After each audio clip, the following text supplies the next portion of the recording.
This is Tim Albright with an AVNation special, taking a look at the culture of collaboration. With my buddy, with me is to talk about that very thing, is Mr. Brad Hensey from Crestron. Welcome, sir. Hello, Tim. As always, it's so good to see you.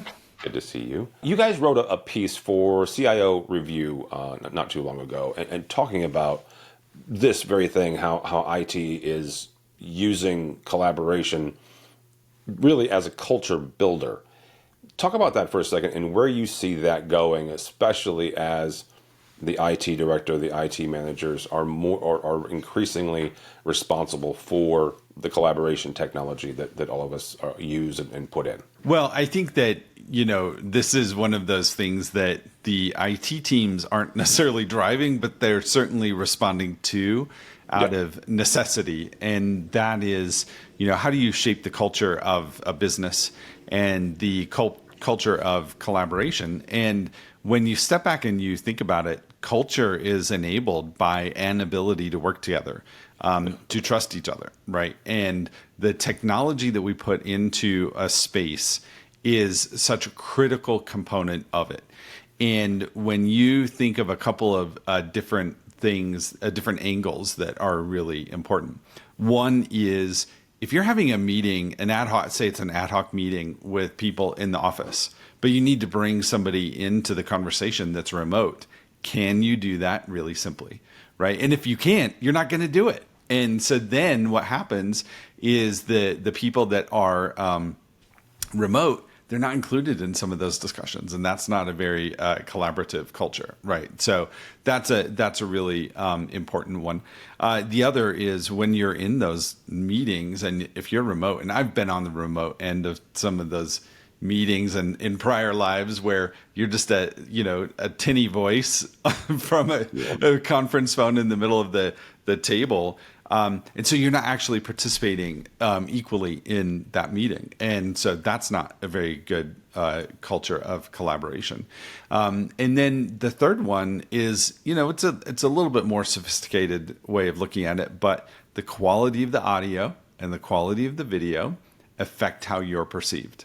And so if you are an HR leader and you're worried about enabling a space like this, enabling high quality audio and video so that everyone is perceived well and they're able to, convince their colleagues of their point of view or contribute to a conversation, that's another critical element of, enabling this culture of collaboration. So these, I think, are just realities that IT managers have to think about it now, right? Yeah. It's no longer just about keeping a device online, keeping it up to date. It's how do we collaborate? Well, and it's a bit squishy feely, right? Yes. Outside the norm of a lot of IT directors who their main concern most of the time has been uptime, right? That's right. 99%, 99.9% uptime. So this is a bit more touchy-feely than what they're used to. Pull on something for a second for me, if you would. You said, not only just a ways to work faster, but also ways to build trust between your teams. Yep. How do you see that working in this space, and how technology can really facilitate that trust building?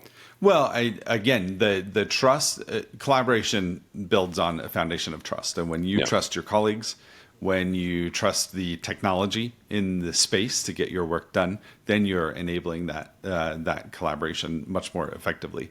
And so that trust will come from the ability, like I mentioned, to bring somebody into a conversation in an ad hoc meeting, right? The ability to enable them to have an equal conversation, right? That certainly fosters and builds trust there. The ability to walk into a space, have it work on a Monday morning, right? That is what enables trust. And so, the IT teams and the technology that can deploy or that gets deployed can be a linchpin in enabling trust, right? Now, the trust ultimately comes down between the individual people, but does the technology help build trust, or does it take that away? Right. Yeah, and does it act like a hurdle to trust? Right. Yeah, that's right. And I think that, as you mentioned, it's a little touchy-feely. It's a new domain for things that the IT team are worried about, but it is a really important consideration. And, as the IT groups have increasingly taken more of a strategic position at the executive table, this is another area where IT leaders can contribute to the strategic growth of a business, right? And the health of the employees, that the health and that collaboration culture of the employees that work there. But let's take a look at where hybrid sits today, and depending on which article you read by which company or about which company, there are a number of let's say major Fortune 100 companies that are saying everybody's back to the office. However, the vast majority, especially in the corporate space, there is a version of hybrid. Depending on where you work, there is some sort of hybrid. So hybrid, I don't want to be so bold, but I will, is here to stay. Significantly in some way, shape, or form. Where is that? Where do we sit today when it comes to the hybrid work environment and the hybrid, really more importantly, collaboration environment? Well, I look. The reality is, it's just a known, understood part of the way people will get work done today, right? And there will be a million different permutations. Some of them will be highly structured. Some of them won't be highly structured. But the reality is that really there will always be the scenario where you need to collaborate with somebody that is remote. And it doesn't matter what size of a business you are. And whether, even if you have 100% of your employees in the office on any given one day, you still have outside customers. You have outside partners. You have outside vendors. And so there will always be a need to connect with people outside of the office. And so with that becomes the requirement and or the expectation that you can do so with high quality, right? My days are full of back-to-back meetings. And when I'm in the office, I'm still connecting with people that are remote. And when I'm remote, it's with a wide variety of people. And so this is just the reality today, right? Nobody talks about, oh, do you carry a cell phone around with you anymore? It's just normal, right? Sure. We're in the same scenario with hybrid. And people individual businesses may try and shape their culture with a different structure or different expectations. That's all well and good. But one thing that is not optional is the need to connect with people outside of the office walls. So from a technology and a collaboration standpoint, I almost want to ask, where will we be in the next few years? Change that slightly. Where should we be? What should it look like in the next 3 years when it comes to collaboration and hybrid? Well, I think that it's always hard to predict exactly what the future will look like. But what we like to do is we like to ground it in realities, right? Because if you focus on and prioritize those realities, then you'll get where you need to go.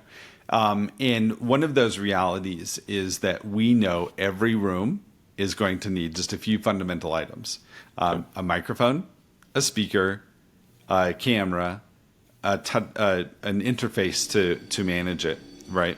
And a display, right? Those things we know will always be present in a room. Now, they may be packaged as an all-in-one device. They may be packaged as separate devices installed in a very integrated way. But we know every room needs those. And today, we're not at that level, right? There's so much more room to go. So 3 years from now, the expectation is that will be everywhere. And it will make it super easy for anyone to walk into any room and just be able to hold a meeting. The next thing that I think will be increasingly critical is that AI is already a daily part of everyone's workflow, right? And it's across the board. Every generation, every type of worker has interacted with AI at some level. Some people are deeply steeped in it, and others are still dabbling with it.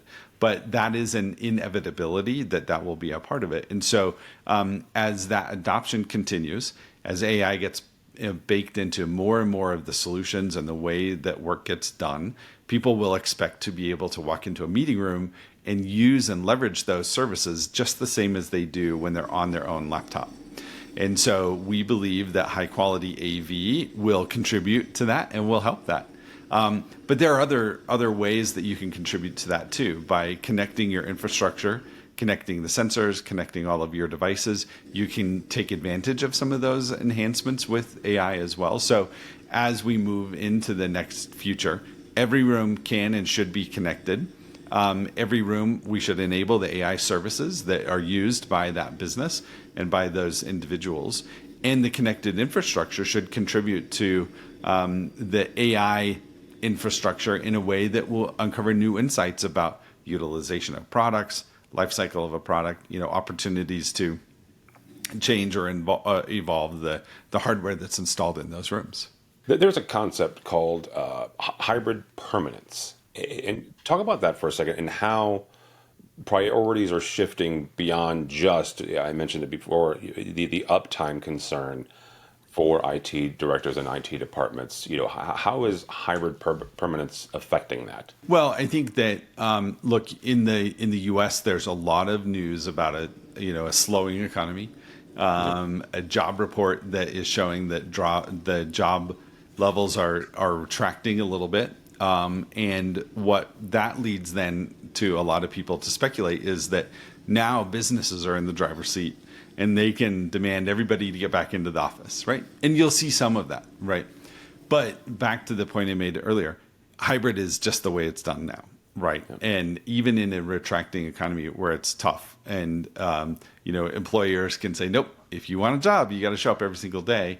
They still have to connect outside. And so really it is, just back to the mobile phone thing, right? It's not a question like, okay, I need a phone or I want a phone. It's no, everybody just expects that you have one. And so hybrid is the same way now, right? It's that hybrid calling and meetings are just a typical way of people's daily lives every day. And so thinking about that from an infrastructure perspective, does my content support that? Do the devices are all of the rooms connected? No longer is it sufficient to have a room with tables and chairs, right? You need all of the right infrastructure to be able to cover that. Well, and you make a good point there about when I was coming up in my early career, certainly, I remember my first video conferencing system, and it was quite expensive, and it was very involved, and it was one dedicated room. How do you get folks to embrace this? Not just embrace the hybrid part. I think you're right. Where it is today's version of a cell phone. It's just expected. Okay, great. It's expected. So how do you get folks who are worried about, in the past have been worried about nothing more than uptime, to understand that it's expected, and then how to, like, best practices on developing, even smaller rooms. We, 5-6 years ago, we called them huddle spaces or huddle rooms. But, regardless of what we call them today, they are, hybrid collaboration spaces, and getting every nook and cranny that you have, every meeting room fitted in some way, shape, or form in the best possible way. But, getting an IT department who, again, has been more concerned about ones and zeros, and now they need to be concerned about the content and the collaboration part. We're in this interesting moment where, the system of old that you were talking about, right, where old isn't that long ago, really, you had to do the convincing. Right. Yeah. And it was on IT to help develop and encourage and evangelize standards. Today, though, and this, I think, is another artifact of hybrid permanence, the people that walk in their room, they have expectations for how they want to run a hybrid meeting. And so actually nowadays, just go ask them, how do you like to run your hybrid meeting? And it's even as simple as, are you a waiver? At the end of a phone call, a virtual phone call, do you wave at people, right? And this is something that, when we all started using calls so frequently, it just naturally developed. And it's kind of interesting, isn't it? I mean, we're remote, we're not in the same room, and yet people wave to say goodbye. And I think that that's a sign that people know how they like to behave on a video call, right? And so we don't need to do those. We don't need to convince them how anymore. Instead, we're in this scenario where let's go ask a lot of questions. Go and talk to your constituents. Go and talk to the business leaders that you're serving about how they want to run that meeting, and then that helps you go down that path of what should you install, how should you install it, right? And it's no longer on the IT teams alone to figure that out and to deploy it. So I am totally a waiver. Are you a waiver? I am a waiver. Yes. I'm 100% a waiver, especially in group settings. It's weird, like group setting. I don't know. Yep. Anyhow, Yeah.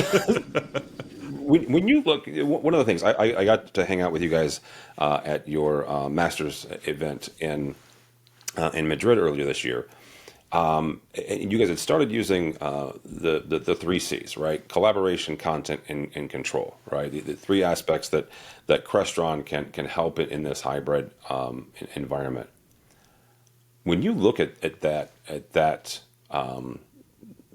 it's not even a slogan; it's what you guys are able to bring. But when you look at that, and it can, when it comes to this world, what technologies are embodied by the collaboration, content, and control?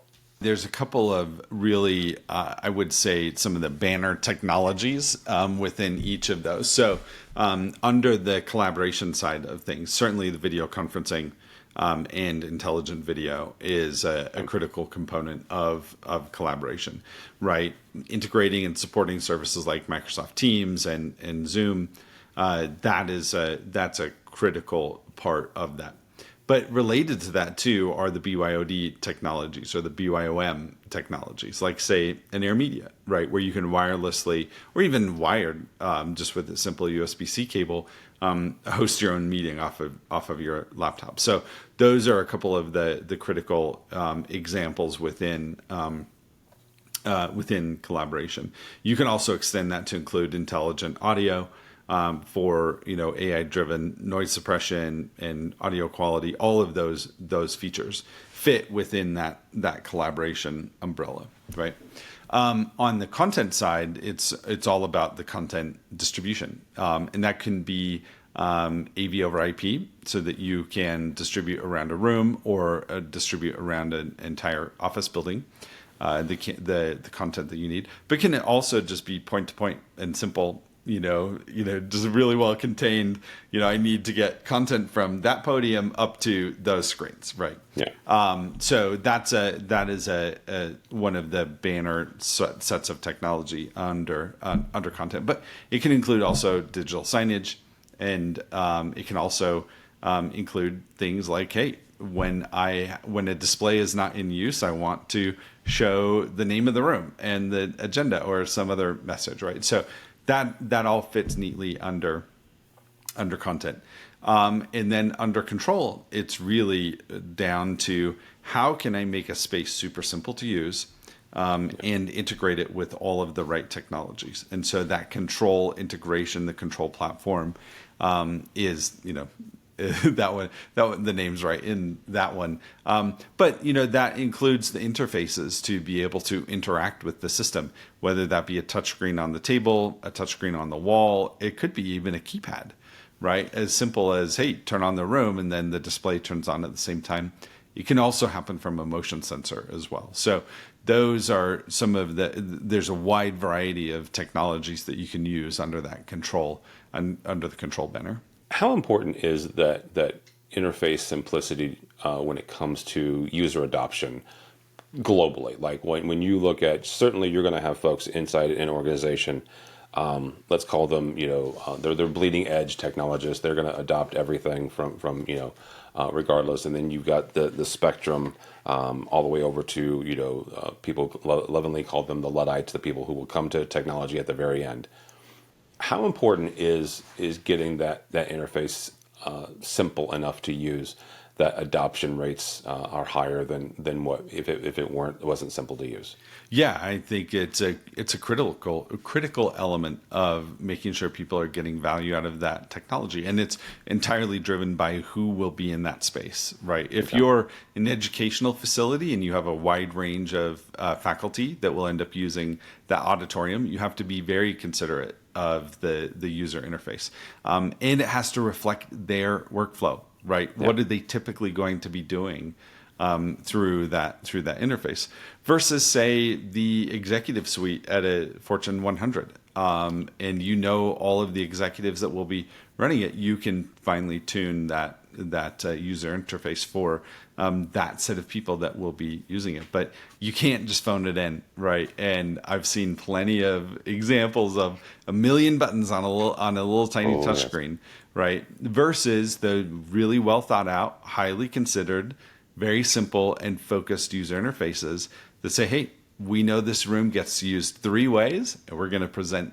we're going to have 3 buttons for you, and that's it, right? And so you have to pay attention to that. And that's where, working with pros that know what they're doing, that have been there and done that have felt felt the pain of over complicating it, is a really important one. And then so is talking to the people that will use it, right? Like I said earlier, they have opinions now, right? It's not new, quote unquote. And so build a user interface that matches their workflow or their expectations, and you'll get much better adoption. I want to say something really quick about that they have opinions now. It is so refreshing because 10, 15 years ago when I was a tech manager, nobody had opinions, right? It was, here's this thing, and we're going to do what you tell us to do. Yep. Sometimes they won't. Yep.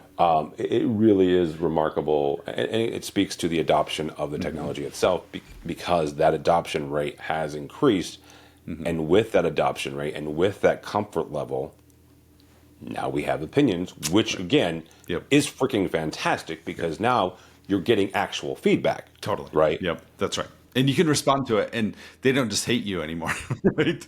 It's like, and we have several examples of that I love, right? I think that, for instance, I visited a university in Copenhagen, and they had this great big open space, and they use it for all kinds of things from, it's the canteen most days, but then on the weekends, it turns into their hackathon space.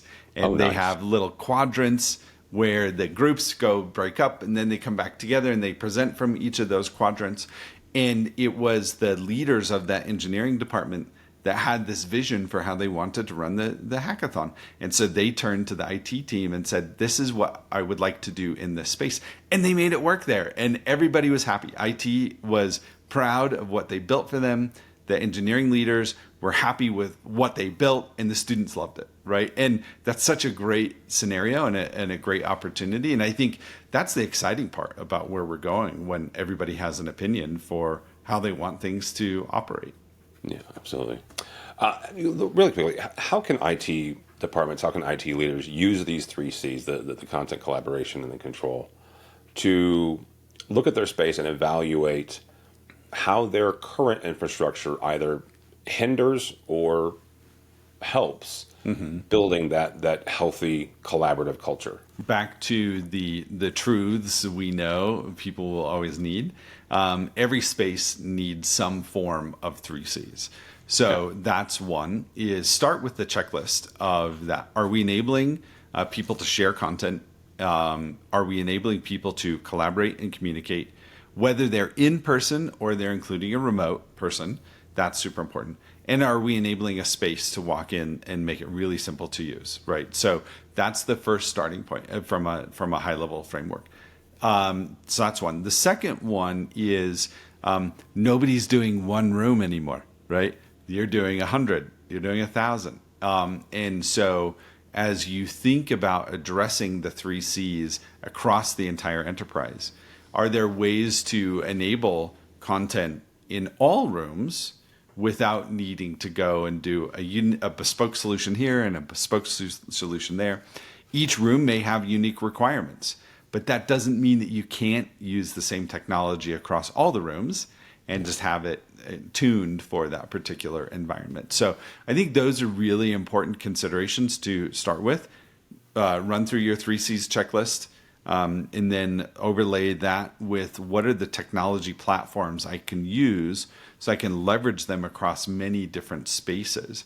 And that will set you on to the right path for addressing those needs. All right. Brad, as we wrap up here, take a look at kind of the next 3 to 4 years, maybe even 5 years. How do you see the balance between physical and digital spaces helping with that culture building? So physical culture building as opposed to the digital, the hybrid culture building. Well, I think that they're not, I mean, physically you may be in different places, but they're not distinct and they're not voluntary, they're not optional anymore, Okay. right? And so you have to really think about them as, hey, this is just the way it is, right? And we've been through this before too with business, right? There's the, does everybody need a laptop? Does everybody need to be able to connect to Wi-Fi anywhere they're going, right? Does everybody need a cell phone? So we've been through these evolutions of technology so many times before. But again, I think that quickly is accelerating to it's not optional. Therefore, make it a first-class citizen. Don't just slap a bar on the wall and say, hey, that's good enough, right? Look, you can see something, you can hear something. No, make it a real first-class citizen where it's a really highly considered position.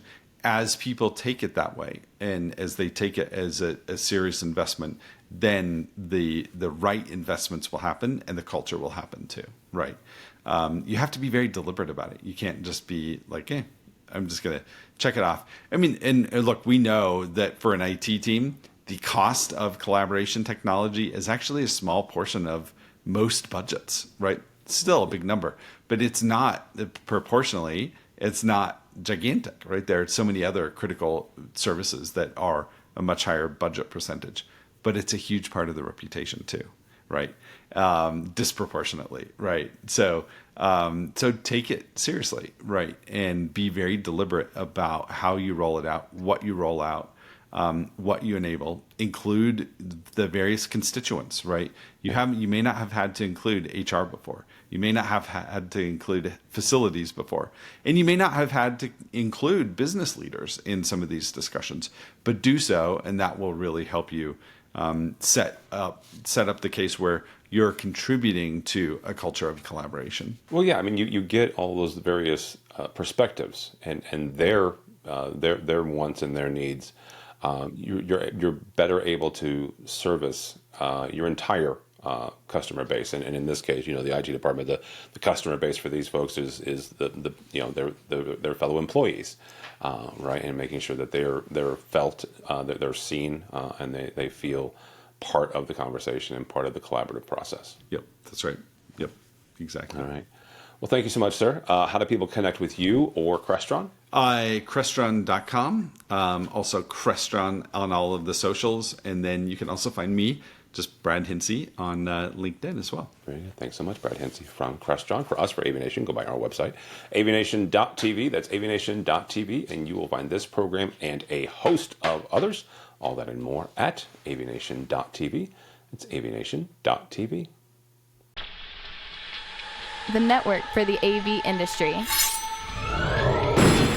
What are you listening to? This This is AV. This is AVNation. This is AV Nation.